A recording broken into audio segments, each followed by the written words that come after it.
Saudara, ada kisah menarik sekaligus mengherankan dari Pekalongan, Jawa Tengah. Seorang buruh jahit di Kabupaten Pekalongan, Jawa Tengah kaget mendapat surat dari kantor pajak meminta penjelasan atas transaksi bisnis senilai 2,9 miliar rupiah. Ia mengaku tidak pernah berbisnis dan hanya bekerja sebagai buruh harian lepas. Ismanto, warga desa Coprayan, mengaku rumahnya didatangi 4 petugas KPP Pratama Pekalongan pada Rabu siang. Dalam surat yang dibawa petugas tercantum nama, alamat, dan nik sesuai KTP Ismanto. Namun ada perbedaan data RT dan RW. Terdapat pula lampiran rincian belanja kain dari sebuah perusahaan di Boyolali dengan total transaksi hingga 2,9 miliar rupiah. Lalu tak ajak ke sini bicara-bicara, ini atas nama Pak Ismanto, ada transaksi dari PT Kain ini dengan jumlahnya gitu sekitaran 75 juta, 65 juta dengan total 2,9. Ya, saya awalnya pas bilang kayak gitu kan saya, transaksi kain? Saya sih kayak gini Pak keadaannya, orang rumah saya aja kayak gini. Emang Bapak percaya kalau saya punya transaksi sebesar itu? Terus saya minta surat keterangan dari balik desa, saya bawa ke kantor pajak dan kantor pajak juga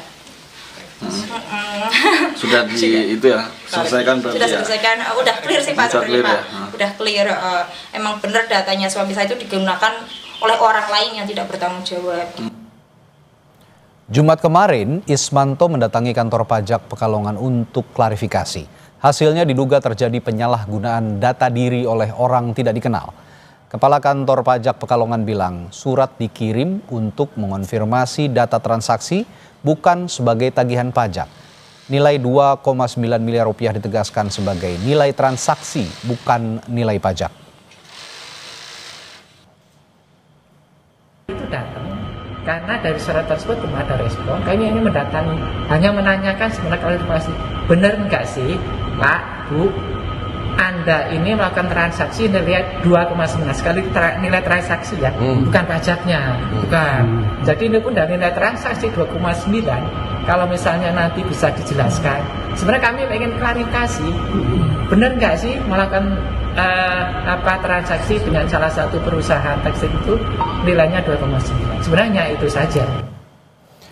Dan saat ini kami sudah terhubung dengan Ibu Ulfa, istri dari Ismanto yang didatangi petugas pajak terkait transaksi senilai 2,9 miliar rupiah. Selamat malam, Assalamualaikum Bu Ulfa. Selamat malam Kak. Baik, Bu Ulfa, boleh dijelaskan kembali awalnya bagaimana sih bisa petugas pajak datang ke rumah? Terus apakah sebelumnya ada surat pemberitahuan dari kantor pajak yang Anda terima, disebutkan detail transaksi yang diduga dilakukan oleh ibu dan suami, seperti katanya kalau di berita pengantar tadi katanya sempat beli kain katanya. Gimana Bu? Sebenarnya nggak ada sih Kak, nggak ada apa itu namanya surat yang datang data untuk bahwa ini ada tagihan sekian kan enggak. Yang datang itu kan pas kemarin hari Rabu ada orang datang kan dari kantor pajak, itu sebenarnya itu bukan buat menagih, cuman buat mengklarifikasi atas nama suami saya. Iya, sifatnya bukan tagihan ya, tapi klarifikasi bukan. Begitu ya? Klarifikasi, emang itu kan nama suami saya dan nicknya suami saya. Oke, nah tapi kepala kantor pajak bilang katanya sudah kirim surat sebelumnya, tapi tidak ada respons. Benar nggak ada surat dari kantor pajak sebelumnya, Bu Ulfa? Nggak ada Pak, nggak ada sama sekali. Nggak ada. Saya nggak pernah menerima. Nyasar kemana kalau gitu ya surat itu? Ya, berarti sama sekali tidak ada surat ya? Nggak ada Pak, nggak ada sama sekali. Tapi yang bisa dijelaskan kepada publik soal Anda dan suami katanya bertransaksi senilai 2,9 untuk beli kain di Boyolali ya kalau nggak salah. Bisa diceritakan juga keseharian bagaimana sih sampai bisa akhirnya kok Ibu sempat menyangka nggak bahwa sempat dituduh, bukan dituduh ya, ini dikatakan lah ya bertransaksi sampai 2,9 miliar. Saya kan kesehariannya kan seperti ini ya, saya cukup kaget kan, pihak pajak datang kok ada itu kan kayak transaksi kain sekian sekian sekian. Ya saya Hah, ini bukan saya Pak, saya cuma tukang jahit. Nggak mungkin kan saya punya transaksi segede itu dengan keadaan Oke. saya seperti ini, rumah saya seperti ini, gitu kan. Ya Oke. pihak pajak ya, Tapi kan ini ada proximity ya Bu ya, boleh dikatakan Ibu ini kan tukang jahit begitu ya dengan suami. iya. Dan yang dikatakan bertransaksi dengan Ibu itu kan katanya toko kain. Ini sebenarnya masih ada proximity, ada kedekatan, ada apa ya, konektivitasnya begitu, ada hubungannya. Nah kira-kira Anda mengenal atau perusahaan yang melakukan transaksi seperti yang tercantum dalam lampiran di kantor pajak itu nggak? Nama tokonya apa, letaknya di mana, itu diungkapkan juga nggak sama kantor pajak?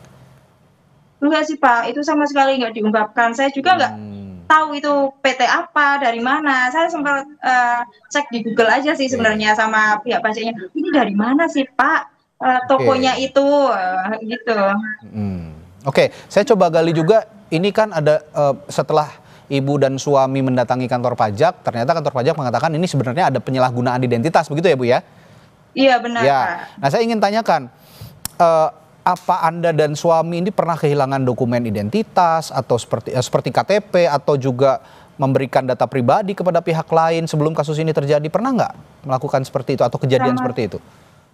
Sama sekali enggak sih Pak. Saya nggak pernah ngasih identitas saya kemanapun tuh, saya nggak pernah kehilangan juga. Kan ada yang bilang ini gara-gara pinjol lah, apa utang bank lah. Sama sekali saya nggak pernah pinjol, nggak pernah utang bank, saya nggak pernah Pak, nggak pernah kehilangan gitu. Oke. Lalu proses klarifikasi, bagaimana dengan petugas pajak? Apa yang mereka katakan tentang kemungkinan identitas Anda disalahgunakan? Lalu apakah ada juga bukti yang mereka tunjukkan bahwa ini identitas Ibu atau suami Ibu ini juga disalahgunakan gitu? Ada yang dikatakan nggak sama kantor pajak? Saya kan minta surat keterangan dari Balai Desa Pak, saya bawa ke kantor pajak. Tapi memang itu bukan saya, tapi kantor pajak juga belum tahu siapa orangnya Pak. Siapa yang menggunakan identitas suami saya itu belum tahu. Oke. Itu ada kepastian nggak? Ini kan yang ngeri banget gitu ya Bu ya, kalau memang tiba-tiba orang biasa seperti kita ini tiba-tiba dikatakan punya transaksi miliaran gitu. Ini kan ngeri juga kalau memang ini terjadi kembali. Sudah ada kepastian nggak dari kantor pajak kira-kira supaya hal ini tidak terjadi lagi sama suami dan Ibu? Ya kalau itu ya Pak, saya sih menghimbau untuk masyarakat aja sih, biar nggak terjadi. Dari kantor pajaknya tapi tidak ada imbauan apa-apa ke Ibu? Iya. Ya itu sih, coba bilang lebih hati-hati lagi untuk menjaga identitas pribadi gitu kan, apa itu namanya, data diri gitu kan. Bisa jadi pas apalah dimintain kayak ini bakal dapat bantuan nih, minta KTP, minta KK gitu kan. Itu lebih hati-hati lagi, jangan percaya seperti itu. Oke. Tapi secara harfiah ada dampak nggak sih Bu ke kehidupan Ibu sehari-hari, aktivitas Ibu sehari-hari dengan adanya dugaan, kata kantor pajak ya, dugaan transaksi 2,9 miliar ini padahal tidak ada sama sekali. Ada dampaknya nggak buat Ibu dan suami? Awal-awal saya sempat shock, stres, suami ya sempat meriang Pak. Karena sempat ini juga ya, sempat nggak karuan rasanya ya? Iya, karena lihat transaksinya yang sebesar itu kan Pak. Iya. Nah, ke depan kira-kira Ibu apa yang akan dilakukan Ibu dan suami? Apakah akan melaporkan ke polisi atau melakukan penyelidikan lagi ke kantor pajak? Karena ya ngeri juga kan kalau memang di kemudian hari terjadi kembali seperti ini. Tapi kan untuk mengusut seperti itu kan susah ya Pak ya. Nggak segampang yang kita pikirkan gitu kan. Oke, tapi kalau melibatkan aparat kepolisian sepertinya memang ada celah untuk bisa dilanjutkan Ibu. Karena mereka punya perangkat untuk mengetahui siapa sebenarnya yang punya transaksi itu dan mencatut nama suami Ibu gitu. Ada langkah ke sana, kepikiran ke langkah seperti itu? Ya, kepikiran sih ada Pak. Saya pengen tahu siapa sih orang yang menggunakan data pribadi suami saya untuk transaksi tersebut. Menggunakan data pribadi orang kecil kayak kita, digunakan untuk transaksi sebesar itu. Itu sangat merugikan banget Pak sebenarnya Pak. Iya. Nah, saya pengen juga minta pendapat Ibu nih. Ibu selama ini lapor pajak nggak Bu? Saya lapor pajak gimana ini Pak maksudnya? Ada pajak yang dikenakan nggak sama penghasilan suami misalnya atau penghasilan Ibu selama ini? Enggak sih Pak, saya kan Enggak ya, cuma karena guru jahit wira ya. swasta ya? Iya, iya. Oke, tapi ada ada respons ataupun harapan ke depannya misalnya langkah yang sudah diambil oleh kantor pajak ini apakah sudah menurut Ibu sudah cukup atau perlu lagi ada penyelidikan lanjutan menurut Ibu? Ini kantor pajak masih mau menyelidiki ya Pak ya? Mau menyelidiki lewat itu PTK-nya itu. Mau diselidiki Masih oleh penasaran ke PTK-nya itu ya Bu ya? Iya, masih mau diusut oleh pihak pajaknya mungkin Pak.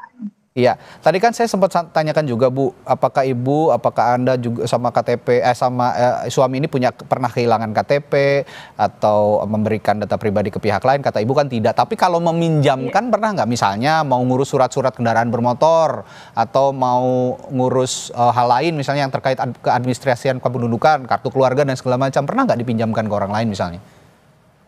Saya sih nggak pernah ya Pak ya. Cuma kalau emang kayak apa itu namanya coblosan gitu kan Pak, itu kan kayak diminta data diri gitu kan, fotokopi KTP, fotokopi KK gitu. Ya. Tapi kalau untuk meminjamkan ke orang lain saya nggak pernah Pak. Ya, berarti terakhir juga ada tadi sempat menyinggung soal imbauan ya, imbauan ke masyarakat, ada yang mau disampaikan Bu? Ya, untuk lebih hati-hati lagi dalam menjaga data diri kita. Jangan sembarang ngasih ke orang gitu, biar nggak terjadi hal seperti ini lagi. Sebenarnya sih banyak Pak katanya Pak, di Pekalongan ini banyak korbannya. Banyak ya kasus seperti ini ya? Iya, cuma saya yang viral aja gitu. Oke. Ya itu Ibu Ulfa aja yang nggak pernah minjemin, nggak pernah menunjukkan data diri ke yang lain, dicatut apalagi dipinjamkan ke yang lain, apa ditujukan ke yang lain gitu ya. Ini lebih berbahaya lagi, itu pesan moralnya perbincangan kita malam hari ini. Semoga tidak terjadi lagi ya Bu, kedepannya seperti ini cukup mengagetkan juga kan, cukup bikin kita terkejut juga ya. Baik. Saya sudah clear sih Pak, sudah clear sama pihak pajaknya, sudah clear, udah. Baik. Aman insya Allah. Baik, terima kasih Bu Ulfa sudah berbagi informasinya di Sapa Indonesia Malam. Sehat selalu, sampai jumpa lagi, selamat malam Bu Ulfa.